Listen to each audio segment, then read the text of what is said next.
미국 대선 후보 토론 역사상 가장 혼란스러웠던 토론이었다. 오늘 있었던 미국 대선 TV 토론에 대한 미 언론의 평가인데요. 미 대선이 한 달 앞으로 다가온 만큼 두 후보가 일촉즉발, 팽팽한 긴장감 속에서 전방위로 충돌했습니다. 한반도 정세에도 직접적인 영향을 주는 만큼 미 대선은 우리에게도 중요한 이슈인데요. 자세한 얘기 왕선택 여시재 정책위원, 우정엽 세종연구소 미국연구센터장 두 분 모시고 나눠보도록 하겠습니다. 두 분 어서 오세요. 네, 안녕하세요. 안녕하세요. 네, 먼저 11월 3일이 미국 대선입니다. 중요한 변곡점이 될 수 있다 이렇게 평가를 했는데 이번 대선 TV 토론 얼마나 중요한 토론입니까?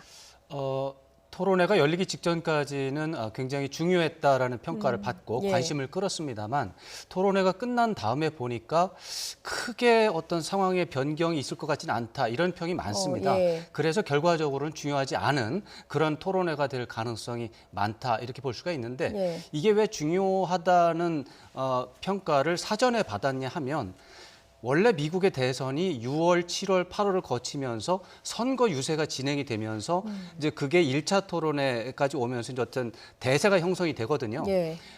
사실 예전에 보면 이미 대세가 형성이 돼 있는 상태였어요.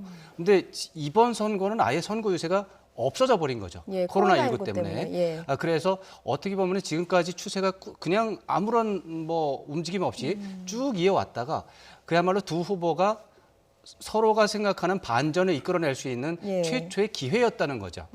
그런 차원에서 관심을 끌었는데 결론적으로는 크게 현상을 바꿀 만한 그런 상황은 벌어지지 않은 것 같습니다. 네, 우정엽 센터장님 의견도 궁금한데요. 지금 그 전에는 시작하기 전에는 좀 중요하다라고 평가를 받았었는데 하고 나니까 막상 뚜껑을 열고 나니 그렇지 않아 보인다라고 평가를 해주셨거든요. 어떻게 보십니까? 사실 이번에 이제 미국도 코로나 때문에 정상적인 선거 운동이라는 것이 이제 불가능한 상황입니다. 과거에는 소위 머신이라고 해서 각 정당에서 가가호 방문하고 예. 자기 쪽 유권자들이 투표를 더 많이 하도록 예. 독려하는 이러한 것들이 있었는데 이제 그런 것들이 불가능한 만큼 미디어를 통한 선거전이 매우 중요한 상황인 것이죠. 예. 그래서 이제 미디어 선거전에서 가장 중요하다고 볼 수 있는 이 대선 후보 간 토론이 매우 중요하게 여겨졌는데 지금 사실 오늘 토론회를 보고 나면 어떠한 새로운 정보가 전달되거나 아니면 후보들 간의 정책 대결이 있다기보다는 어떻게 보면 이전 투고 양상을 보였기 예. 때문에 이것이 유권자들에게 어떤 새로운 정보를 전혀 전달해주지 못한다. 그리고 오히려 이것이 어떤 유권자들의 투표율을 높이기보다는 이 정치에 대한 어떤 환멸 같은 거를 느끼게 할 정도로 예. 그 상황이 안 좋았기 때문에 이것이 매우 중요한 토론회임에도 불구하고 과연 그 정당한 역할을 했느냐 하는 부분에 있어서는 많은 의문이 제기되고 있습니다. 예, 두 분 다 평가를 해주신 대로 새로운 정보를 주지 못하고 정치에 대한 환멸을 느끼게 했던 이유는 평가도 이렇게 나왔습니다. 혼동 그 자체였다, 잦은 막말 공방이 있었다, 진흙탕 싸움이 됐다 이런 이야기가 있었거든요. 먼저 그 영상을 보고 이야기를 조금 더 나눠보도록 하겠습니다. You're a senator. I'm not going to answer the question Why would you answer that because question? the question you want to put a lot of the new question Supreme Court is justice, the radical question, left. Will you shut up, man? Listen, who is on your list, Joe? This Who's is on your so list? right. Gentlemen, This is, I think this we've is ended so this. He's going to pack the unprecedented. court. We have I'm not going to give a list. We have ended this segment. We're going to move on to the second segment. But I think that the country would be better served if we allowed both people to speak with fewer interruptions. I'm appealing to you, sir, to do that. Well, and him too. Well, frankly, you've been doing more Well, interrupting that's than all he right, has. but he does plenty. Well, less than, sir, less there's than plenty. No, He less than you have. Let's please continue on. 네, 얘기를 좀 들어보면 누가 이야기를 하는지도 좀 잘 모를 정도로 그렇습니다. 막 혼란스러운 상황이었는데 사실 미 대선 TV 토론은 정책적 이슈가 치열하게 오고 가는 자리인데 지금 보면 그렇진 않은 것 같거든요. 사실 2016년에 이제 트럼프 대통령과 그 당시 힐러리 후보 간에도 비슷한 양상이 있었습니다. 그래서 그때 시청률이 굉장히 높았고 특히 이제 트럼프 대통령의 공격적인, 좋게 말하면 공격적인 그런 스타일이 이제 어떻게 보면 좀 도움을 받았다 할 수 예. 있는데 오늘은 그거보다 한 칸 더 나아가서 도대체 그 바이든 후보가 하는 말에 계속해서 말을 덧붙이면서 무슨 예. 말인지 모르는 상황이 사실 95분 내내 진행이 됐다. 이렇게 볼 수가 있겠습니다. 예. 그래서 어떻게 보면 트럼프 대통령이 이것은 거의 의도적으로 전략적으로 이렇게 한 것인가 이렇게 생각을 할 정도로 예. 그런 모습을 보였고 그런데 희한한 것은 바이든 후보도 대통령 후보도 거기에 밀리지 않고 예. 계속해서 맞불을 놓는 식의 그런 형태가 돼서 크리스 월러스 그 진행자가 굉장히 95분 내내 애를 먹는 예. 그런 상황이 벌어졌는데 매우 저급한 토론회였다 이렇게 평가할 수밖에 없겠습니다. 사실 그 바이든 후보 같은 경우에는 조금 신중하고 말이 느리고 이런 것들로 좀 유명하지 않습니까? 그런데 오늘 보니까 좀 작정을 하고 나온 것 같다 이런 생각이 들던데 어떻게 보셨습니까?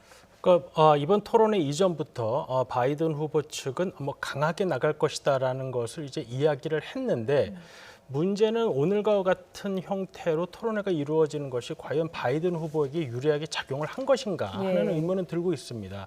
왜냐하면 이제 바이든 후보는 트럼프 대통령이 잘못한 부분을 공격하고 어떤 정책적 대안을 제시하고 또 이제 트럼프 대통령의 어떤 뭐 특이한 그러한 점들을 공격을 하고 본인이 보다 안정적인 후보다라는 점을 부각을 시켜야 되는데 오늘 같은 토론에서는 전혀 그러한 점이 부각되지 않은 것이죠. 결국 사람들이 볼 때는 뭐 누가 되든 뭐 비슷한 것 같다라는 뭐 예. 인상을 받기도 하고 또 어떻게 보면 트럼프 대통령이 말을 꽤 잘하는 사람처럼 보일 수도 있는 것이고 그렇기 때문에 오늘 토론에서 바이든 후보가 이제 트럼프 대통령을 뭐 아주 강하게 밀어붙이는 이러한 모습을 보이지는 못했다는 점에서 바이든 후보가 아주 잘한 토론이다라고 보기는 좀 어려울 것 같습니다. 예, 여느 TV 토론 때보다는 조금 평가가 좋지 않은 그런 TV 토론이 됐던 것 같습니다. 조금 더 자세히 살펴보도록 하면요. 오늘 토론은 뭐 연방 대법관 코로나19 이런 6가지 주제로 토론이 진행이 됐습니다. 특히 첫 번째 주제인 연방 대법관 지명부터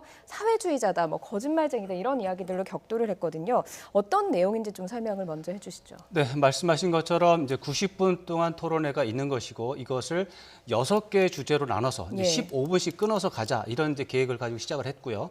첫 번째 주제가 말씀하신 것처럼 연방 대법관을 이제 트럼프 대통령이 이제 지명을 한 상태에서 바이든 이제 부통령 이제 대통령 후보의 입장에서 지금 대통령 선거 진행 중인데 이렇게 하는 것은 잘못됐다라고 하면서 이제 붙은 것이죠. 예. 그런 상황 속에서 한 3분도 지나지 않아서 바이든 후보가 라이어, 트럼프 대통령이 거짓말쟁이다라고 하는 말을 꺼내게 되고 예. 이제 트럼프 대통령은 이 바이든 후보의 첫 번째 발언을 하는 도중에 계속해서 끼어들기를 하면서 이제 바이든 후보가 무슨 말을 하는지를 시청자들이 못 알아듣게 네. 방해를 하는 현상이 벌어졌어요. 그래서 정책이라든가 새로운 정보에 대한 이야기는 거의 들을 수가 없었고 두 후보, 두 분 다 나이가 많으시거든요. 지금 80 이제 다 되셨거나 이제 80으로 가고 계신 분들인데 이분들이 그야말로 기싸움으로만 95분을 이어간 예. 그런 상황이 됐습니다. 예, 미국에서 이 연방 대법관 지명이 왜 그렇게 중요한 건가요? 사실 이번에 이제 트럼프 대통령은 어떻게 보면 아주 좋은 기회가 온 것입니다. 현재 이제 연방 대법관 9명 중에 긴즈버그 대법관이 사망하기 이전에 5대4 정도로 이제 보수 쪽이 이제 앞섰다 예. 뭐 이렇게 되어 있었던 것이죠. 그런데 이번에 긴즈버그 대법관이 진보 성향인데 이제 이번에 사망을 했고 이제 트럼프 대통령이 지명권을 가지고 있는데 또 마침 그 인준을 해줄 수 있는 상원이 공화당이 다수를 차지하고 있습니다. 예. 그렇기 때문에 트럼프 대통령으로서는 본인이 지명을 하면 지금 상원에서 보수 성향의 대법관을 통과시키기가 매우 유리한 상황이 된 것이죠. 그렇게 되면 이제 6대3 정도로 이제 보수 성향의 대법관이 많아지게 되는 것이고요. 예. 그래서 이거는 미국 사회적으로 봤을 때도 미국 사회가 이제 트럼프 대통령 개인은 싫더라도 그가 어떻게 말하면 보수적인 성향을 대표하고 있기 때문에 찍겠다라는 사람도 있기 때문에 이번에 이 연방 대법관 문제가 중요한 것이고 그리고 또 하나 트럼프 대통령 개인으로서 이 연방 대법관 지명 문제가 중요한 이유 중에 하나는 지금 이 선거가 사실 어떻게 될지 모르는 그런 상황입니다. 예전에 부시 후보와 고 후보가 붙었을 경우에도 그 플로리다 재검표 문제를 결국 대법원에 가서 결정이 이제 개표를 그만하라라는 그러한 결정 때문에 예. 그때 당시 이제 부시 후보가 대통령으로 당선이 됐는데 이번에는 이제 트럼프 대통령 쪽에서 그 우편 투표 문제로 여러 가지 소송을 제기할 가능성이 있고 그리고 이제 민주당 쪽에서도 이제 개표 문제를 제기할 가능성이 있는 상황에서 트럼프 대통령으로서는 보수 성향의 대법관들이 지배하고 있는 대법원이 구성되는 것이 훨씬 유리하다고 보는 것이죠. 예. 바이든 후보가 대통령이 된다면 중간에 교체하거나 그러진 못하는 겁니까? 네, 미국 연방 대법관은 종신직이기 때문에 상원 인준을 거쳐서 통과하게 되면 임명한 대통령조차도 바꿀 수가 없는 구조입니다. 네. 그렇기 때문에 지금 치열한 공방이 붙었다 이렇게 볼 수가 있겠습니다. 그리고 또 토론 전에 트럼프 대통령의 납세 논란이 좀 크게 논란이 됐었는데 그렇습니다. 이번 토론에서는 어땠습니까? 지금 치열하게 다툰다거나 이런 이야기는 나오지 않았던 것 같거든요. 그 부분도 논란이 됐습니다. 6가지 주제 중에서 이제 개인 신상에 관한 문제도 하나의 이제 주제가 됐고 네. 또 바이든 후보 입장에서는 이 문제를 거론을 해야 되는 주제였기 때문에 이제 공격을 여러 차례 했고 그래서 한번 세게 이제 논란이 오고 갔는데 이제 사회자가 이제 언론의 보도에 따르면 트럼프 대통령 당시는 그렇게 세계적인 부자인데 2016년과 17년에 세금을 단 80만 원, 예. 뭐 다음 해 또 80만 원 해가지고 합쳐서 2년 동안 170만 원밖에 안 예. 냈다. 세계적인 부자가 어떻게 이렇게 할 수 있느냐 하니까 트럼프 대통령은 기본적으로 나는 이미 수십억 원 이상의 세금을 냈다. 그거 사실이 아니다. 이렇게 부정을 했습니다. 예. 그래서 이게 논란이 될 수 있고요. 그러면서 또 동시에 뭐라 그랬냐면 누구나 세금 내기 싫어한다. 나도 세금 내기 싫다. 예. 또 나는 원래 기업가 출신이기 때문에 세금을 내지 않은 방법에 대해서 나 연구한 거 그런 거는 그 정도는 누구나 할 수 있는 것이다. 예. 이렇게 이제 답변했는데 다시 말해서 이제 포인트가 두 개죠. 이제 80만 원 냈다는 것은 사실이 아니고 자기는 수십억 원 이상을 냈다. 예. 그렇게 대답을 하면서 동시에 나는 세금을 적게 내기 위해서 노력했는데 그건 문제가 없는 것이다. 법규에 따라서 한 것이다. 이렇게 답변을 했습니다. 지금 이 세금 문제에 대해서는 바로 직전에 터진 상황, 뉴욕타임스 보도를 통해 터진 상황이기 때문에 바이든 후보가 좀 더 공격을 할 수 있지 않을까 하는 생각도 들었는데 생각보단 그러지 않았다고요.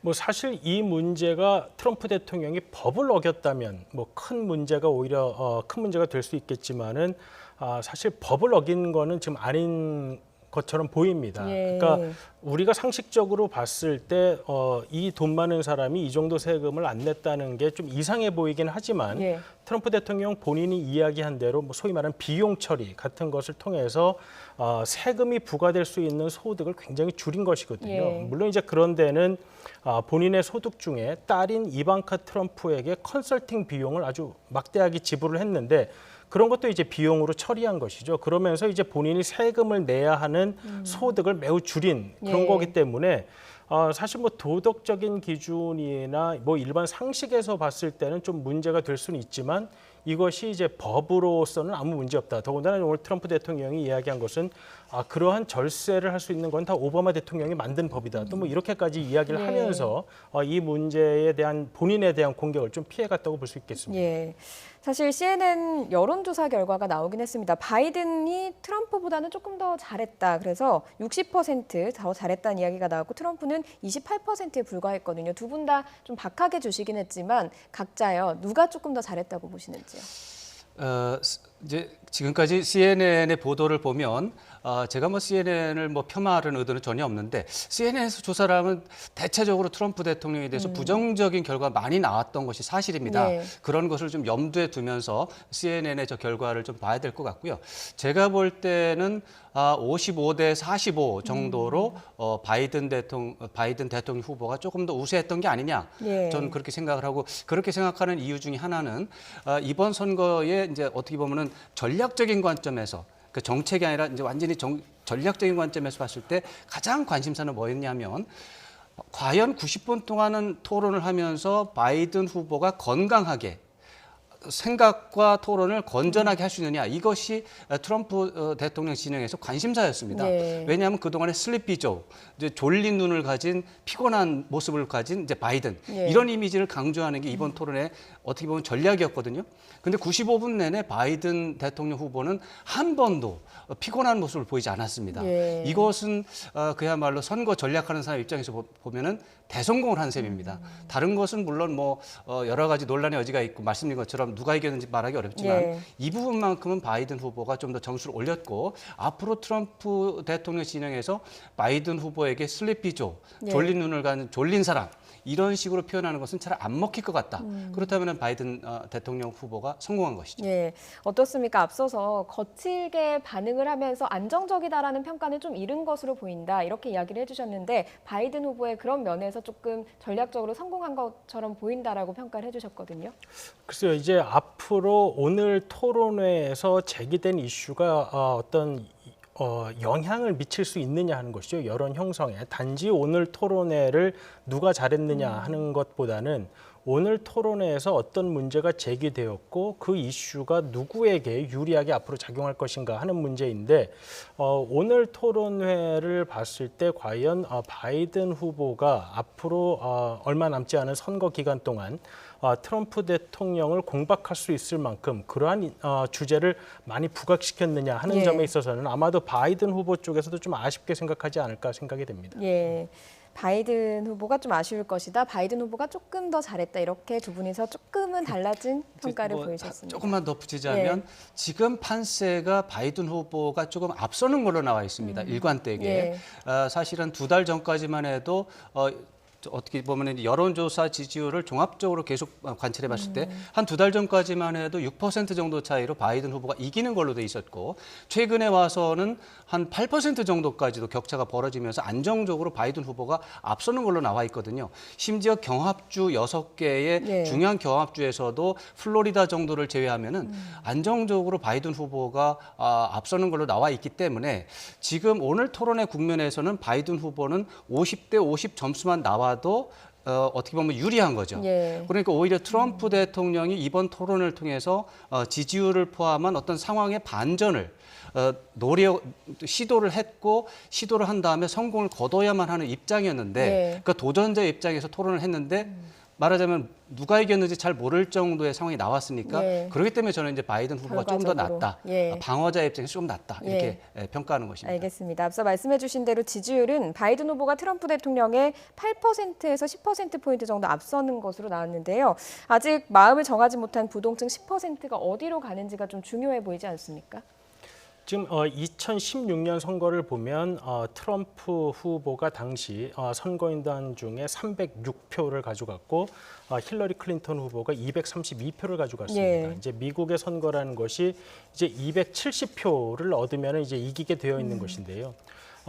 당시 힐러리 클린턴 후보가 얻었던 232표가 거의 공화당 쪽으로 갈 가능성이 적은 232표라고 본다면 예. 뭐 집토끼라는 표현을 쓸 수 있겠는데 바이든 후보로서는 사실 38개의 표만 사실 더 얻으면 되는 것이죠. 근데 이제 그럴 경우 이제 플로리다가 29석이니까 사실 플로리다를 가져가면 매우 쉬운 선거가 될 수 있지만 지금 또 플로리다는 또 그렇게 호락호락하지 않고 예. 그렇게 본다면 이제 나머지 몇 개 주, 경합주들 중에 뭐 위스콘신, 펜실베니아 뭐 이런 주들을 이제 몇 개 주를 이겨야 되는 상황인데 과연 앞으로의 투표 상황이 어떻게 될지가 매우 좀 불분명한 그러한 상황으로 보입니다. 예, 2016년에도 여론조사 결과와 대선의 결과가 상당히 좀 다르게 나왔기 때문에 많은 사람들이 놀라지 않았습니까? 저희가 여론조사와 함께 대선의 결과도 좀 지켜봐야 할 것 같고요. 저희가 이렇게 미 대선에 주목하는 이유는 아무래도 이 결과에 따라서 우리 안보, 외교에 미칠 영향이 크기 때문입니다. 사실 이번 1차 토론의 주제는 아니었고 3차의 토론이 될 것으로 예상이 되지만 외교 안보 정책 노선에서 두 후보가 상당히 좀 다른 대조를 보이고 있다고 하더라고요. 그렇습니다. 트럼프 대통령의 입장에서는 뭐 미국 우선주의라는 입장에서 계속 이끌어 나가고 그 과정 속에서 미국의 외교 담당, 안보 담당 전문가들 입장에서는 동맹국들에 대한 정책을 어떻게 하느냐가 가장 갈리는 부분입니다. 예. 트럼프 대통령은 동맹국조차도 어떤 국가 이익의 차원에서 이제 접근하는 그런 방법을 쓰고 있고 이제 바이든 대통령 후보의 경우는 전통적인 미국의 엘리트들의 입장과 같이 미국에 대항하는 국가에 대해서는 강하게 하지만은 동맹국들과의 관계는 긴밀한 협력을 유지를 해야 된다라고 예. 하는 그 점에서 이제 달라지고 있거든요. 그래서 트럼프 대통령이 되면 동맹에 대해서 여전히 좀 뭐 방위비를 더 내라라든가 이런 식의 또 무역과 통상에서 굉장히 좀 불편한 상황이 벌어질 수 있다고 예상을 할 수 있고요. 이제 바이든 대통령 이제 후보가 당선이 된다면 아무래도 동맹 국가의 관계에서는 조금 더 긴밀한 협력과 상호 배려, 이해 이런 것들이 되니까 어떻게 보면 방위비 분담금 같은 문제는 우리 입장에서는 아마 굉장히 원만하게 해결될 가능성도 있고 통상 쪽에서도 굉장히 우리 기업인들이 어려움을 많이 겪고 있어요. 지금 트럼프 대통령의 집권 상황 속에서 그런 문제도 조금 더 조건이 좋아질 수 있다. 이런 전망은 해볼 수가 있겠습니다. 북미 관계는 어떻게 보십니까? 북미 관계는 아마도 제가 볼 때는 바이든 대통령이 됐을 때는 트럼프 대통령의 지난 4년을 정책 재검토라는 이름으로 전면적으로 재검토를 하면서 아마 6개월 이상은 그냥 현상 유지로 가다가 한국 정부와의 협의를 거쳐서 새로운 방향을 잡아서 아마 실무선에서의 협상을 시작으로 북미 평화 협상이라고 하는 부분을 새롭게 시작할 가능성은 있는데 정상회담이라고 하는 틀은 아마도 바이든 대통령 후보는 아마 지지하지 않을 것 같다. 이렇게 예상을 해볼 수 있겠습니다. 한미 동맹과 북미 관계에서 바이든이 되면 한미 동맹에는 유리하지만 북미 관계에선 조금 진척이 없을 거라는 이야기가 있고 또 트럼프가 되면 북미 관계는 좀 유리하지만 한미 동맹에선 좀 아직도 어려움이 계속될 거다라는 이야기를 해주셨습니다. 어떻게 평가를 하시는지요? 트럼프 대통령이 재선이 될 경우 과연 2018년 아니면 2019년 초에 보였던 그런 모습을 다시 보일 것이냐라고 본다면 지금 상황으로서는 그렇게 보기는 쉽지 않을 것 같습니다. 왜냐하면 이제 하노이 회담의 결렬 이후에 트럼프 대통령 입장에서는 이 북한 문제라는 것이 본인에게 더 이상 정치적으로 크게 이익이 되는 영역이라고 보기 어렵다고 생각을 하기 때문에 이 문제에 있어서 그렇게 적극성을 띠기는 어려운 것이죠. 만약 북한이 트럼프 대통령이 큰 승리로 여길 만한 그러한 양보를 하게 된다면 트럼프 대통령이 그러한 제안을 받겠지만 만약에 그러한 것이 아니고 2018년 싱가포르가 2019년 하노이처럼 아무런 것도 결정되지 않은 상태에서 트럼프 대통령과 김정은 위원장이 만나는 뭐 그러한 상황에 대한 제안이 온다면 트럼프 대통령은 받지 않을 가능성이 지금은 매우 높아 보입니다. 그렇기 때문에 트럼프 대통령이 된다고 해서 꼭 북미 협상에 유리하다거나 아니면 또 뭐 바이든 후보가 된다고 해서 북미 협상은 뭐 진전되지 않을 것이다라고 좀 단언하기에는 조금 어려운 점이 있을 것 같습니다. 일각에서는 트럼프 대통령과 김여정 부부장이 좀 물밑 접촉을 하고 있다라는 보도가 나오기도 해서 북한 리스크를 좀 관리를 하기 위해서 10월에 북미 정상이라던가 혹은 고위급 회담이 열리는 것 아닌가 하는 추측도 나오고 있거든요. 어떻게 예상을 하시는지요? 뭐 몇 주일 전까지는 그런 이야기들이 나올 수 있었다고는 생각합니다. 근데 지금 시간이 한 35일 미국 대선까지 딱 35일 남았고요. 지금까지 진행되어 온 이런 상황을 봤을 때 옥토버 서프라이즈 10월 달에 획기적인 반전을 일으키는 사건을 기대하기는 이제는 좀 시간이 지난 게 아닌가 이렇게 생각을 해볼 수가 있고요. 이제 그런 차원에서 이제 일주일 뒤에 방한할 것으로 예상이 되는 폼페이오 미 국무장관의 행보가 그래서 이제 관심을 갖고 볼 수밖에 없는데 그 폼페이오 장관의 뭐 행보에 대해서는 그때 와봐야 알겠지만 지금으로 봐서는 오히려 북미 관계라든가 한반도 문제에 대한 관심보다는 미중 관계 맥락 속에서 미국이 일본이라든가 호주라든가 인도와의 협력을 강화하는 속에서 한국의 협력을 더 이끌어내고자 하는 그런 차원에서 방안을 기획했을 가능성이 크고요. 한반도, 북한 문제와 관련해서 폼페이오 장관이 방안을 결정했을 것 같지는 않습니다. 대체적으로 그런 의제가 북한 문제에 강조될 가능성은 제가 봤을 때는 20% 미만이고 80% 이상은 중국 때리기라고 하는 미국 대선과 관련해서 pom페이오 장관이 중국 때리기라고 하는 캠페인을 어떻게 효율적으로 하겠느냐 그런 차원에서 접근할 것으로 예상이 됩니다. 지금 폼페이오 장관이 다음 달 7, 8일에 그 방문하는 이야기를 해주셨는데 폼페이오 장관 와서 어떤 이야기를 할 것으로 예상을 하시는지요? 일단 폼페이오 장관이 방한을 하게 된 경위는 뭐 우리나라와 뭐 당장 어떤 현안이 있다기보다는 스가 총리에 대한 방문 이후에 이제 우리나라를 방문하는 것이기 때문에 당장 어떤 현안에 대한 이야기, 뭐 대북 문제에 대한 이야기보다는 지금 왕 박사님 말씀하신 대로 어떤 정책적인 기조에 있어서 한국의 정치적 지지를 얻고자 하는 특히 뭐 미중 문제를 이야기하고 그런 원칙적인 차원에서 한국 정부의 좀 지지 정치적인 지지를 바라는 뭐 그러한 목적이 크지 않을까 생각이 됩니다. 예, 오늘 두 분 말씀 여기까지 듣도록 하겠습니다. 왕선택 여시재 정책위원, 우정엽 세종연구소 미국연구센터장 말씀 들었습니다. 두 분 오늘 고맙습니다. 고맙습니다.